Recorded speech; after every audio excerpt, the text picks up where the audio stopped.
আগামী মাসে বাংলাদেশ পাকিস্তান যৌথ অর্থনৈতিক কমিশনের বৈঠক, জানালেন পাক বাণিজ্য মন্ত্রী। গুরুত্ব পাবে বাণিজ্য বিনিয়োগ সহ নানা বিষয়। বেসরকারি খাতে ঋণ প্রবৃদ্ধি 22 বছরের সর্বনিম্ন, ডিসিসিআই এর সেমিনারে তথ্য। রাজস্বের পুরো অর্থ সরকারি কোষাগারে না পৌঁছানোর অভিযোগ। এবং স্বল্পোন্নত দেশের তালিকা থেকে বেরিয়ে গেলে রপ্তানিতে ধস নামবে, চ্যালেঞ্জের মুখে পড়বে দেশ। আরও 6 বছর সময় চাইলেন শীর্ষ ব্যবসায়ীরা।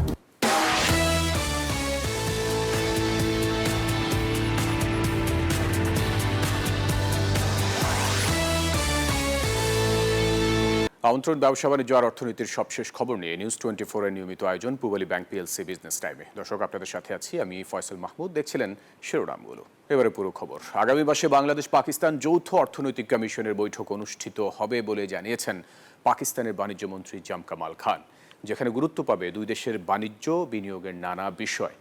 রবিবার মতিঝিলে এফবিসিসিআই আয়োজিত আলোচনায় পাকিস্তানের বাণিজ্য মন্ত্রী বলেন, খুব দ্রুতই বাংলাদেশ পাকিস্তান সরাসরি ফ্লাইট সহ যোগাযোগ ব্যবস্থা সহজ হবে।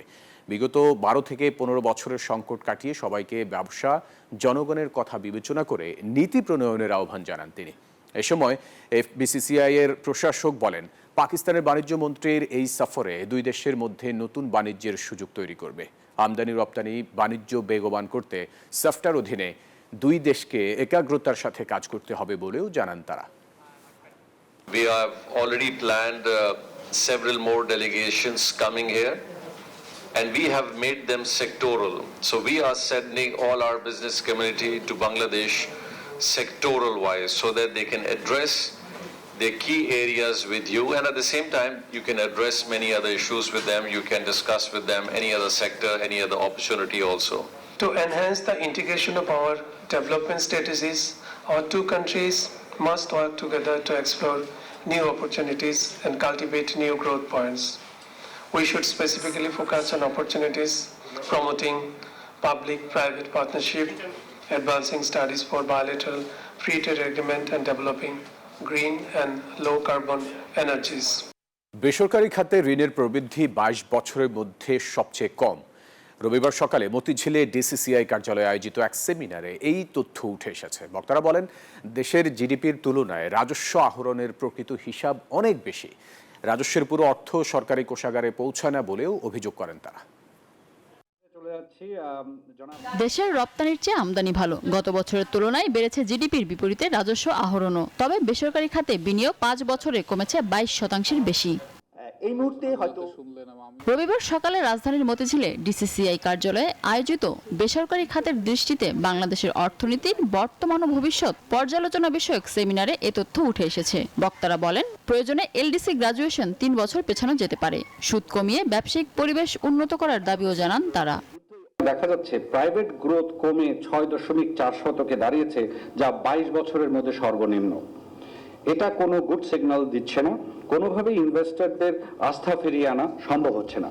Export oriented manufacturing support and export ডাইভার্সিফিকেশনের ক্ষেত্রে বাংলাদেশকে মাল্টিপল চ্যালেঞ্জের মুখোমুখি হতে হবে। একটি শক্তিশালী ট্রানজিশন স্ট্র্যাটেজি বাস্তবায়ন করা এবং প্রোডাক্ট ডাইভার্সিফিকেশন নিশ্চিত করার জন্য এলডিসি গ্র্যাজুয়েশনকে কমপক্ষে 3 বছরের জন্য পিছিয়ে দেওয়া দরকার। বক্তারা বলেন, এসএমই খাতে ব্যবসা ব্যয়বহুল। ব্যাংকগুলোর এ খাতে ঋণ প্রবাহে অনীহাও রয়েছে। আমরা এসএমইদেরকে কম টাকায়, কম সুদে বা কম হারে টাকা দিতে চাই, কিন্তু এসএমই বিজনেসটা রান করা ইটস অলওয়েজ ভেরি কস্টলি। আমাদের পেমেন্ট সিস্টেম ডিপার্টমেন্ট সেটা নিয়ে কাজ করছে। সেটা যখন ইন প্লেস হবে তখন আমরা আশা করছি ধীরে ধীরে আপনার ঋণ বিতরণের, বিশেষ করে ছোট ছোট ঋণ বিতরণের খরচটা এবং আদায়ের খরচটা কমে আসবে। সেমিনারে সিপিডির ফেলো মোস্তাফিজুর রহমান বলেন, দেশের অর্থনীতি ঝুঁকিতে রয়েছে, তাই রাজস্ব বাড়ানোর বিকল্প নেই। গ্রাজুয়েশনটা আমরা করতে পারতাম, সেটা যেভাবে করা দরকার ছিল সেভাবে কিন্তু হয়নি। পুরো বার্ষিক উন্নয়ন কর্মসূচি ঋণের উপরে চলছে, পুরোটা 100%, এবং সেটা হয় অভ্যন্তরীণ ঋণ নয় বৈদেশিক ঋণ। এইটা একটা আনসাস্টেনেবল মডেল।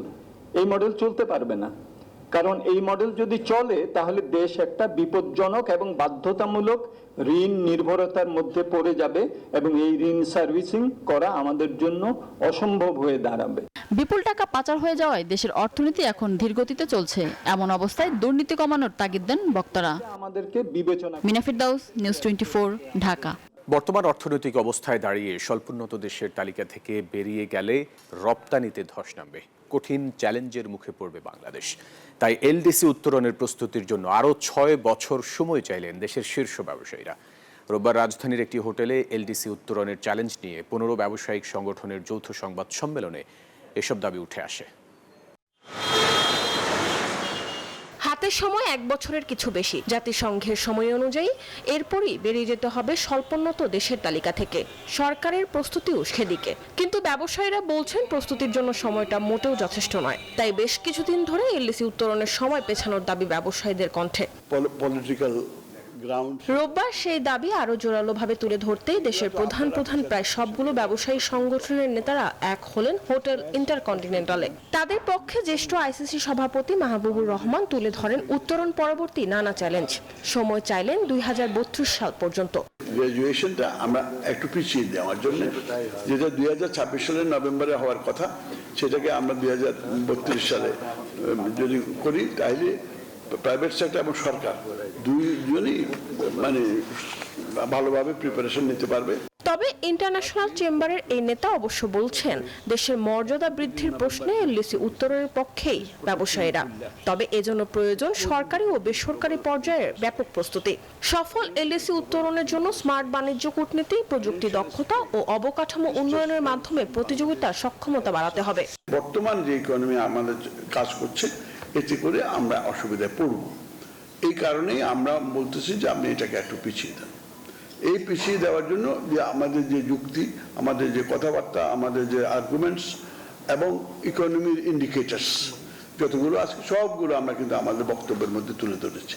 উত্তরণ প্রক্রিয়া পেছাতে সরকারকে জাতিসংঘের সাথে আলোচনার তাগিদ দেন ব্যবসায়ী নেতারা। এ লক্ষ্যে দ্রুত সরকারকে স্মারকলিপি দেওয়া হবে বলে জানান এই ব্যবসায়ী নেতা। সেই জিনিসগুলো যদি কনসিডার করা হয়, তাহলে এটাকে এক্সটেনশন দেওয়া যায়। সেই প্রেক্ষিতে আমরা সেই সরকারের সাথে সেটাই নেগোশিয়েট করতেছি। মরিয়ম আজিজ মৌরিন, নিউজ 24, ঢাকা। সপ্তাহের প্রথম কার্যদিবসে মূল্যসূচকের মিশ্র প্রতিক্রিয়ায় দেশের প্রধান পুঁজিবাজার ঢাকা স্টক এক্সচেঞ্জে লেনদেন 1200 কোটি টাকা ছাড়িয়েছে, যা গত 12.5 মাসের মধ্যে সর্বোচ্চ লেনদেন। এর আগে গত বছরের 11ই আগস্ট ডিএসইতে সর্বোচ্চ লেনদেন হয়েছিল 2010 কোটি টাকা। রোববার সপ্তাহের প্রথম কার্যদিবস শেষে ডিএসইতে দুটি সূচকের মান বেড়েছে।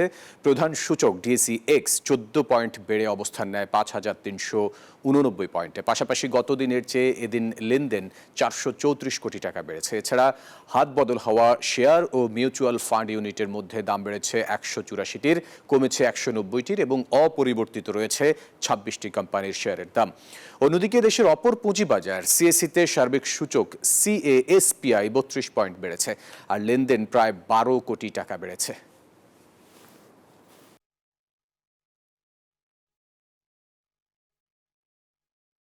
যুক্তরাষ্ট্রের বিখ্যাত চিপ কোম্পানি ইন্টেলের 10% শেয়ার কিনে নিচ্ছে মার্কিন সরকার। এর জন্য প্রায় $900 কোটি বিনিয়োগ করবে ওয়াশিংটন। হোয়াইট হাউস জানিয়েছে এই অর্থ চিপস অ্যাক্ট নামের একটি বিশেষ ফান্ড থেকে আসবে। এর মূল লক্ষ্য হলো যুক্তরাষ্ট্রে যেন আরও বেশি চিপ তৈরি হয় এবং প্রযুক্তিতে দেশটি আরও শক্তিশালী হয়ে ওঠে। তবে কিছুদিন আগে মার্কিন প্রেসিডেন্ট ডোনাল্ড ট্রাম্প চীনের সঙ্গে যোগাযোগের অভিযোগে ইন্টেলের প্রধানের পদত্যাগ দাবি করেছিলেন।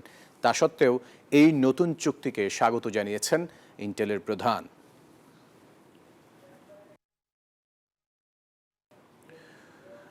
বগুড়ার শাহজাহানপুরে মুরগির খামারে প্রযুক্তির ব্যবহারে সফলতা পেয়েছেন এক উদ্যোক্তা। ঘরে বসে অ্যাপসের মাধ্যমে করতে পারছেন খামার নিয়ন্ত্রণ। খামারিদের উদ্যোগ সফল করতে সহযোগিতা করছে পিকেএসএফ ও বেসরকারি উন্নয়ন সংস্থা। আব্দুর রাজাকের ক্যামেরায় আব্দুস সালাম বাবুর রিপোর্টে বিস্তারিত। যে কোনো স্থানে বসে মুঠোফোনে নির্দেশনা দিলেই জ্বলে উঠছে লাইট, ঘুরছে ফ্যান, ঝরছে ঝর্ণা। আধুনিক প্রযুক্তি ব্যবহারে এভাবেই মনিটরিং করা হচ্ছে মুরগির খামার।